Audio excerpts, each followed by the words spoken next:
It's an off week on the field for the Crimson Tide, but what should they focus on to get better for the stretch run? You are Locked On Bama, your daily podcast on the Alabama Crimson Tide, part of the Locked On Podcast Network, your team every day.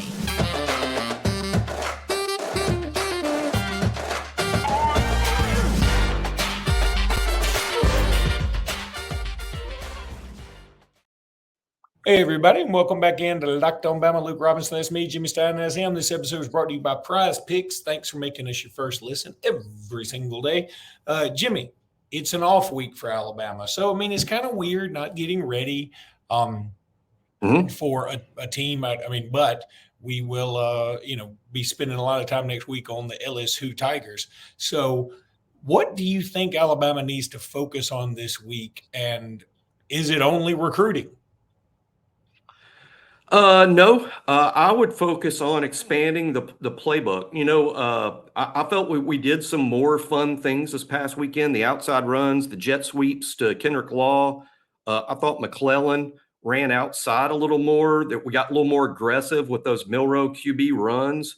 That's the sort of stuff we thought we'd see all season. And I think we have. I think some of the other changes have been more subtle, but I think just expanding the playbook and developing confidence in Milroe, and Milroe developing confidence in what he's doing. There's a great breakdown on Read and React. I hope everybody got to see on SEC Network about Milroe going through his reads. He does a really good job of holding safeties with his eyes. That seems to be something that he seems to do really well. It's not full field reads, although in this game, by the way, he completed a pass to a third cross field read, which is also very advanced thing to do. But boy, in those plays they broke down on Read and React, you can really see Jalen watching a safety, keeping the safety in a spot because he didn't want that safety to come double who he wanted to throw the ball to. And I'm just telling you, this kid's getting better and better. Is it perfect? Oh, heck no. Is it going to be perfect by LSU?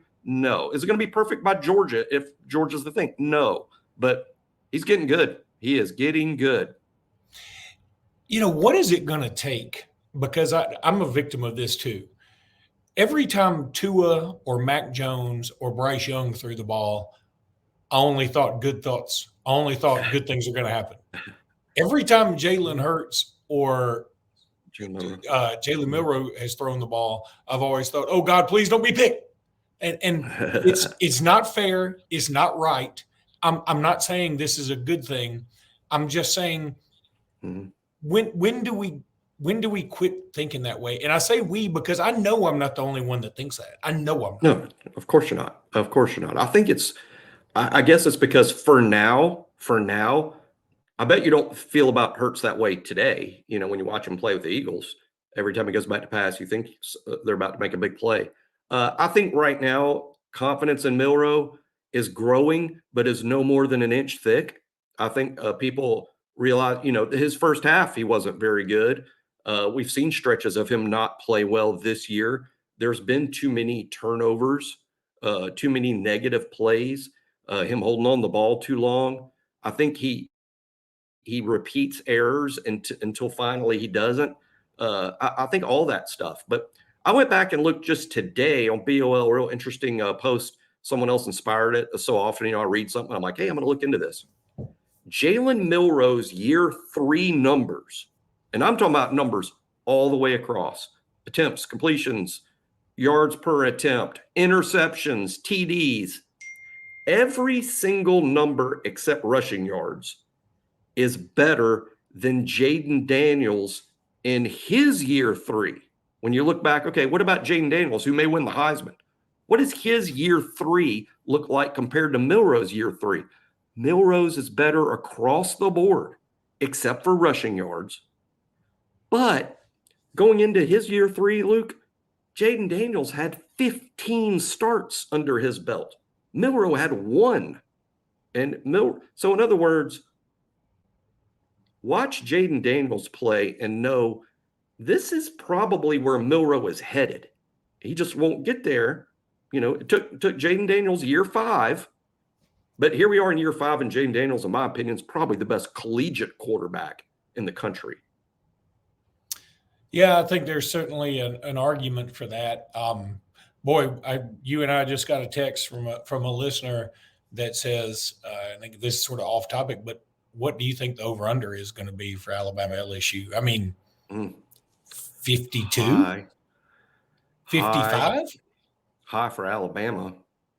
Yeah, High 50s, maybe high I think so 50s. too. I just looked up FEI is my favorite analytics for those people who are into analytics and look at stuff. I look at FEI a lot on their thing. And how about, I mean, LSU's number one. It's opponent adjusted. It's a deep dive into numbers, but I'm a big believer in it because it's opponent adjusted. And in opponent adjusted efficiency rankings, LSU has the number one offense. Alabama's is something like 27th, which makes sense to me because that's not a great number, but it's also not bad. It basically means of the 133 teams out there, Alabama has like the 27th best offense when you take into account the opponents. And by the way, they obviously do a strength of schedule component with it. Per FEI, Alabama's played the number one schedule. ESPN says number 10. FEI says Alabama's played number one. But offensively, LSU 1, Alabama 24. Defensively, though, and this is why I believe Alabama will beat LSU, defensively, Alabama number 4 defense in college football, LSU 62. Interesting. And that's something we will certainly dive into next week as we begin to talk about LSU. But, you mentioned the off week, and I just jokingly said recruiting, but I mean, the coaches are on the road right now recruiting, so that is going to be a big focus. That's correct. And keep in mind, the board dramatically changes. There are senior season offers that are made. There are flips that are coming, probably in both directions, in terms of maybe a kid or two committed to Alabama doesn't end up signing with Alabama. Maybe a kid or two out there committed to other places flips to Alabama. We've seen it time and time again. Jahad Campbell, big topic of discussion this week, right? No one had Jahad Campbell signing with Alabama. And then here comes signing day, and who'd he sign with? Alabama. I mean, stuff like that. It happens every year now. NIL is a big part of that. But hey, flip season. So Alabama's working on all sorts of stuff. Can't be working on transfer portal kids yet, but that's going to be another layer to this. Keep in mind, transfer portal shorter this year. Let's give everybody a rules update because a lot of people are too busy of lives to follow all the changes that happen now constantly. But the portal will open Monday after the SEC championship game. So hopefully that'll be Alabama, Georgia Saturday. Portal opens Monday. This time, Luke, last year it was open 45 days. This year it is only open 30 days. So we'll be open from roughly December 4th through January 3rd. But if you play in a bowl game, and we know Alabama's bowl eligible, it's extended another 5 days. So basically, Alabama will have from December 4th through January 8th that's for kids to enter the portal during that period of time. You can obviously sign them out of the portal anytime, but that's when they enter the portal and are immediately eligible. You will see the vast majority of kids that are entering the portal do so December 4th, 5th, and 6th. Speaking of the portal, we're going to talk about the high school variety of the portal here in just 1 second after I tell you about LinkedIn. These days, every new potential hire can feel like a high-stakes wager for your small business. You want to be 100% certain that you have access to the best qualified candidates available. That's why you have to check out LinkedIn Jobs. LinkedIn Jobs helps you find the right people for your team faster and helps you find them for free. Look, all you got to do is go to LinkedIn Jobs, add the purple hashtag hiring frame to your LinkedIn profile to spread the word that you are, yes, hiring. Simple tools like screening questions make it easy to focus on candidates with just the right skills and experience so you can quickly prioritize who you'd like to interview and who you'd like to ultimately hire. It's why small businesses rank LinkedIn Jobs number 1 in delivering quality hires versus leading competitors. We're using LinkedIn Jobs over here at Robinson Iron at Satterfield Outdoor Living. You need to use LinkedIn Jobs. LinkedIn Jobs helps you find the qualified candidates you want to talk to and helps you find them faster and for free. Post your job for free at linkedin.com/lockedoncollege. That's linkedin.com/lockedoncollege. Post your job for free. Terms and conditions, I bet they'll apply. All right, buddy. So transfer portal news on the high school front, and Isn't this is a that little crazy? weird.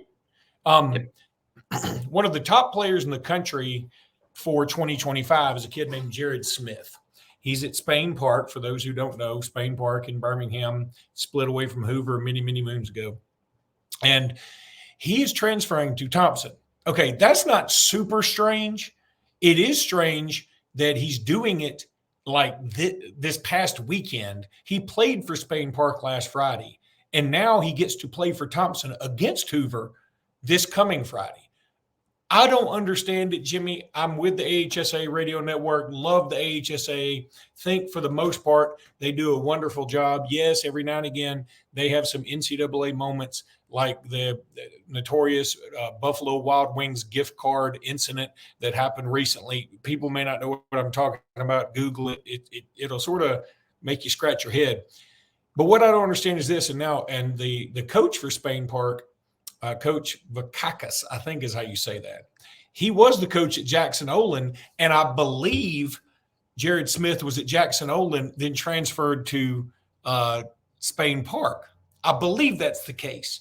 And now, but Coach Vakakis is on AL.com basically saying, hey, I talked to everybody I could talk to last Friday, and he was all gung-ho about staying at Spain Park and winning a championship best he could.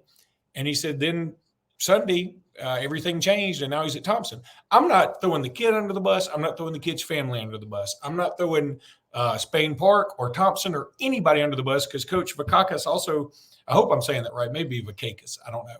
But he also said, look, I talked to Coach Mark Freeman, who's the head coach at Thompson, a wonderful coach, by the way, awesome coach, actually, 4 straight state championships in 7A. And he said it is his firm belief that Coach Freeman had nothing to do with this, not very little, nothing to do with this. That it's just one of those things that's come up. And if you're Thompson and if you're Freeman and Jared Smith wants to play for your team, then yeah, you let him do it. Now, how's all this tying to Alabama? Obviously, Alabama's recruiting this kid. He's very, very good. I don't know. I mean, it's a product of the times, the transfer portal society we're in. And I don't know. I don't think we've all gotten to the bottom of this yet. I've read this article on AL.com. Still a lot of ambiguity out there, still a lot of murkiness, but it's just a weird scenario. And what I'm saying, the ultimate point is, it's not just colleges that are dealing with this now. It is high schools. And I guess my question is, if now we're getting to the point where you're in the middle of a season and your best player can transfer to arguably the best team in the state and play immediately, how far away are we from that happening in college football? Yeah. Well, a couple things. Number one, interesting that we're talking about 2025 pass rushers because at BOL, we reported recently that Zion Grady, who is a 2025 in-state pass rusher, just like Jared Smith, that Alabama's super high on. He's from Charles Henderson High School in Troy. He's going to be making a commitment November 12th, and we're highly optimistic for Alabama fans. And so that's just another news about a 2025 in-state pass rusher. But the Jared situation, I would just say I don't know all there is to know about that. So as usual, I'm speaking out of ignorance there. But one thing I want people to focus on or understand is it's not college. I think all of us know the college rules that are listening to the show pretty well, and we want to apply those in all other walks of life. But it is high school football. It's not college football. You're not talking about the revenue that's generated in college football and multi-gazillion dollar contracts that are affected by things that happen in college football. You don't have that in high school. Also this, I would imagine, Luke, that the high school rules need to be written to account for normal, everyday walks of life parents with young kids who lose their jobs and have to get a job in another place. The rules have to be written to account for that because that's a normal everyday experience. And just because Jared Smith is an exceptional player, I don't think we should change the rules that need to account for the fact that walking around people have kids that are just walking around high school football players and parents lose their jobs and need to get a job in a different market. And the kid shouldn't be punished. Are we going to punish a kid because mom lost her job? That's pretty terrible. I hear you. So, Look, I'm not saying it's right or wrong. What I'm saying is, but people what you're take saying advantage. is this isn't that situation. Probably this is probably a kid and his people taking advantage of the rules that are in place to account for mom lost her job. So I don't know what to do about that. I mean, that's why I think it's complicated. To some people, it's just simple because they're applying the college rule and they're applying what they think the rules should be as to Jared Smith. But what about the third team safety that's never really going to play a down for Prattville? And his mom lost her job in Prattville, but someone in Millbrook has a job for her, but she has to move to Millbrook for it. I don't think her kid should be punished and say, well, you can't play football in the new place. I think you're totally right. And I think in theory, I think if people would use this honestly, like forget Jared Smith. We don't know the circumstances. I'm just throwing out what's happening. I don't know. And I'm giving some scenarios. So if, let's say, Frank Johnson is a 5-star quarterback and his mom loses her job, or loses her job, whatever, she should be able, yes, they should be able to move, and yes, probably play immediately. Now, what if she just gets a better paying job and it's directly related to the fact that he's a 5-star? What I'm saying is, it's just we're not dumb. That happens. That but Jimmy, absolutely happens. I see every day on TV when I watch the news, law firms commercials for, you should get the Social Security benefits you so rightly deserve. My first thought is, how do you know they rightly deserve them? Because there are people, Social Security benefits and disability benefits are a fantastic idea. At the same time, people abuse them, which almost makes you go, why do we have if you abuse them, then it hurts the entire system. And this is what I'm saying about that, that you can have a wonderful idea, but soon as human nature kicks in and people abuse the system, you're like, please stop doing that. I mean, look. Like faking injuries to stop the clock when you're out of timeouts. And exactly. I'll tell you a funny story about that. That is a great topic you brought up.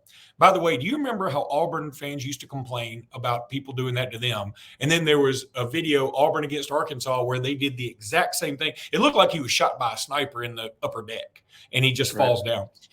A Tennessee fan this past weekend who literally was wearing the checkerboard orange and white overalls with one of them undone. I don't know why they continue to do that. Have one bosom hanging out. I don't know why they do that, but they did it. It was a male, by the way. Thought I should throw that in. Anywho, Tim Keenan, I think it was, got hurt early in the game. I remember. And they were like, I'm so tired of this BS. Everybody does this to us. Everybody does it. Everybody trying to slow us down. And I was like, I think it may have even been the first drive. I was like, it was like the third play. And then later in the game, and I just saw the video recently of number 21, who I think is the same guy that targeted Bryce Young that didn't get called last year. He just falls down. And in fact, he grabbed his knee and then he grabbed his shoulder. It's like it's not my knee that hurts, it's my shoulder. I confuse those all the time. And if your knee hurts, then you gotta limp off, right? So he changes his mind, like, hey, if it's not my knee and it's my shoulder, I don't have to limp off the field. Oh, my neck and my back. But for those who know Friday. What's funny about that? I've never had a problem with the injury faking thing, because I think the whole idea of speeding the game up to turbo mode goes against the essence of football, goes against the spirit of the rule in itself. So if you're going to do that, then people are going to counter with something that'll slow it back down. So I've always been okay with that. But anyway, Jimmy, I think that when we come back, I want to talk about Bama and the NFL. Also want to talk about the latest bracketology that Alabama has for on ESPN. So, but if you're getting ready for different games like the NFL, if you're getting ready for college basketball coming up, then I know you're also going to want to love PrizePicks. You want to go check out PrizePicks.com/LockedOnCollege. Look, PrizePicks is the largest independently owned daily fantasy sports platform in North America. That's a lot of places, people. So they are easily the most exciting way to play daily fantasy sports. PrizePicks is the most fun I've ever had, winning up to 25 times my money this football season. All you got to do is select 2 or more players, pick more or less on their projected stats. It's that simple. And you place your entry and you're off to the races. You're ready to rock. PrizePicks is really easy to play. I can make my picks and submit my entry in less than 60 seconds. There are quick withdrawals, easy gameplay, and an enormous selection of players and stat types are what make PrizePicks the #1 daily fantasy sports app. With the PrizePicks reboot, now this is important, the reboot policy, your entries stay in play even if one of your players gets injured for NFL games and top 25 college football matchups. If you have a player who exits the game in the first half and does not return the second, that player is rebooted. PrizePicks is the only daily fantasy sports platform with injury insurance like that. Look, go to prizepicks.com/LockedOnCollege. Use code LockedOnCollege for a first deposit match up to $100. Go to prizepicks.com/LockedOnCollege. Use code LockedOnCollege for a first deposit match up to $100. That's prizepicks.com/LockedOnCollege. Bama in the NFL this past weekend. I mean, you could just summarize it by saying Miami played Philadelphia. The Dolphins play the Eagles. Don't mention Vikings or 49ers. There wasn't a Bammer to be seen. Yeah, that's only weird. Cam Latu, who's injured and out for the season for the 49ers. But yeah, so the Philadelphia, it was so, I mean, the tie-ins there. I mean, there's Julio Jones, who basically kicked off the Alabama dynasty. There's Tua Tagovailoa, who arguably had the greatest pass in Alabama history, if not national championship history. There's Jalen Hurts. You know, his story is remarkable. The fact that they each saved each other's backside in games in the Mercedes Dome about a year apart from one another. There's Devontae Smith, who caught that touchdown playing for the other team. Devontae Smith, who also caught the game-winning touchdown against Mississippi State in Jalen Hurts' second. I think it was his second year, wasn't it, that he caught that pass? I think it was it was his second year. 2017. So 2017. I mean, there's, obviously Landon Dickerson. There was just a lot. Josh Jobe. I mean, there was just a lot out there. Raekwon. Jalen Waddle, who got hurt, unfortunately, because I have him on my fantasy team, but he got hurt. Julio, like I talked about, just so much out there. It was so cool to see. And then what's even weirder, by the way, Miami the previous week played Bryce Young. Then and that was Tua. Then Tua plays Jalen Hurts. This next week, Tua plays Mac Jones. You got to be kidding me. That is a crazy. On the one hand, it's a crazy coincidence. On the other hand, when 1 out of every 8 starting quarterbacks in the NFL is from Alabama, I guess it's going to happen. But it's just incredible. And hey, it's too early, and I'm not saying anything emphatically, but might we see Jalen Milroe be a pro quarterback one day? I don't think he's anywhere near ready for that. But I do think for the first time we can say that might happen for him one day, maybe. That would be super cool. But anyway, Jalen Hurts gets the better of it. And, so be it. Najee Harris gets his first touchdown of the season. That's so weird because we're very deep in it. We're about halfway through the season. He gets his first touchdown.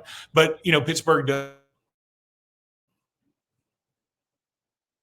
Kareem Jackson is suspended 4 games for a hit that, frankly, okay, I get it. If you want to throw a penalty on it, so be it.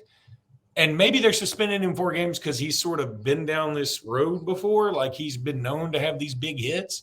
But I think it's a little bit overkill to suspend him 4 games. That said, I mean, it just is what it is. So, unfortunately for him, but at the very least, he's still out there making a difference. Yep. Oh, it's incredible that Kareem, he's got to be our oldest player in the league, right? I mean, or it'd certainly be, because I don't know that any Shula era players were any 06 guys, signed that would still be playing, like Andre Smith doesn't play anymore. So Kareem's got to be one of our oldest guys. Julio's getting up there, for an NFL football player. But, man, I love the NFL. So excited our guys are doing well. Counted up yesterday because someone asked me to. 73. If you count players that are on injured reserve and practice squads, It is 73 former Alabama players being paid by NFL teams as we speak. Wow. That is a crazy, crazy. I thought 53, which is the number for an active roster, was like a hard line. You've got to be kidding me. That's incredible. 53. Now it's 73. And we discussed it this week on BOL. Way too early to discuss this, but I've got 14 Alabama players stand a pretty good chance being drafted.